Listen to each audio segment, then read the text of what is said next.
पति गुरु हिमगिरिसुता गोस्वामी गिरिजेश सहित शारदा नर्मदा वाय हृदय प्रदेश बंदो हनुमत लखन संग रिपु हनु भरत सुजान सिया राम जी को नमनो गाऊं मानस गान सियावर रामचंद्र पद जय शरणम।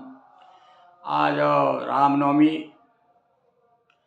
भगवान राम का अवतरण दिवस, और उन्हीं की कृपा से अयोध्या में प्राण प्रतिष्ठा के समय से ही नित्य प्रति हम आपको सबको एक दोहा से एक दूसरे दोहा तक का मानस पाठ कर रहे हैं। और आज हम अयोध्या कांड के 14वें मास पारायण 14वां विश्राम आ चुका, 13 विश्राम हो चुके हैं। मास पारायण 14वां विश्राम आज प्रारंभ हो रहा है। ये श्री राम जी की परम कृपा कि हम आपके सामने रोज़ एक दोहे से दूसरे दोहे तक पाठ कर रहे हैं। तो आज सुनिए आगे की कथा। राम जी वन जा रहे हैं, सीता जी आ गई। सीता मैया आकर के बैठ गई हैं सासू जी के पास, और सासू जी कह रही, बेटा अब क्या आज्ञा है, तुम बताओ। ये बड़ी सुकुमार है, इतनी सुकुमार है कि तेल दीप बाती नहीं टारन कयू। एक बार जब राक्षसों ने उपद्रव किया था तो वशिष्ठ जी ने कहा कि तुम्हारी यदि बड़ी बहू यदि जो दीपक जल रहे हैं छत के ऊपर, एक दीपक कुछ बत्तियां जो है ऊपर कर दें तो राक्षसों का उपद्रव शांत हो जाएगा, ऐसा टोटका बताया गुरु जी ने। तो मना कर दिया कौशल्या जी ने कि भैया दूसरा कोई उपाय करो, हमारी बहू इतना काम नहीं करेगी। तो देखिए कहा है कि बधू लड़कनी पर घर आई, राखी अताई पलक की नाई। जैसे पलक लगती है ना आँख के गोले को, इस प्रकार से भैया सीता जी को कहा था, हे राम मेरी बहू बहुत सुकुमार है और अब तुम वो जाना चाहती है तुम्हारे साथ, अब तुम्हारी क्या आज्ञा। तो मातु समीप कहते सकुचाही, बोले समय समझ मन माही। राजकुमारी सिखावन सुनहूँ, आन भात जिए जने कछु गुनहूँ। वैसे देखिए संकोच होता है भैया, पति पत्नी के सामने, अपनी माँ के सामने पत्नी से संभाषण करने में हमारी भारतीय परंपरा के अनुसार संकोच करता है।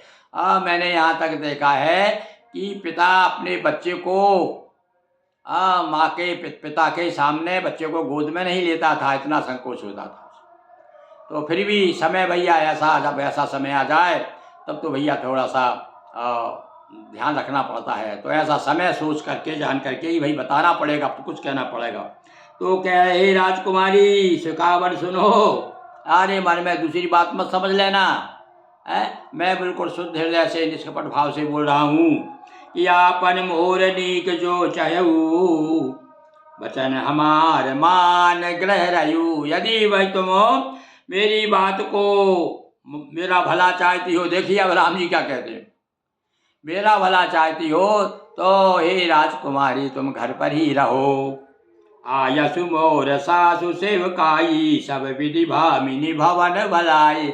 अरे मेरी आज्ञा है, देखिए अब यहाँ आयसु मोरो, मेरी आज्ञा क्या है, हे भामिनी सास ससुर की सेवा करो, और देखिए इससे तुमको बड़ा लाभ मिलेगा और तुम्हारा जीवन भी सुखी रहेगा और मुझे भी प्रसन्नता होगी। तो यही ते अधिक धरा में नहीं दूजा, सादर सास ससुर पद पूजा। अब ये देखिए एक शिक्षा दे दी हम लोगों के लिए गोस्वामी जी ने। ये हमारा भारतीय सनातन धर्म क्या कहता है कि जो गृहिणी है, जो पत्नी है, उसे प्रथम क्या है, सादर सास ससुर की पूजा। पूजा का मतलब यह थोड़ी है कि चंदन तिलक लगाओ, आरती करो और बाद में अपशब्द बोलो। सादे सा सम्मान के साथ में उनकी आवश्यकताओं की पूरी करो। तो जब जब माँ तो करही सुधी मोरी, वही प्रेम विकल मति भोरी। और माँ मेरी जब जब याद करेगी और जब मेरे प्रेम में डूब जाएगी तब तुम जो है उनकी मदद करोगी, तुम रहोगी तो उन्हें बहुत सारा हो जाएगा मेरी माँ को। तो तब तुम कही कथा पुरानी, सुंदरी समझायो। हे सुंदरी, तब तुम मेरी याद आएगी ना, तब तुम क्या करना, और सुंदर सुंदर कथाएं सुना करके मेरी माँ को समझाना। जब वो मेरे याद में और रोएंगी मरेंगी, तब तुम्हारा सहारा तुम सहारा बन जाओगी। कहूँ स्वभाव सपत सत्य मोही, सुमत मात हित राखो। और कहो देखो मैं तो तुमको ले जाना चाहता हूँ, पर ये सौगंध खा के कहता हूँ कि मैं केवल माँ के लिए, मेरी माँ की हालत क्या होगी मेरे बिना, तो इसलिए मैं तुमको यहाँ रखना चाहता हूँ। गुरु सब शुद्धि सम्मत धर्म फल और पाए बिन ही कलेश।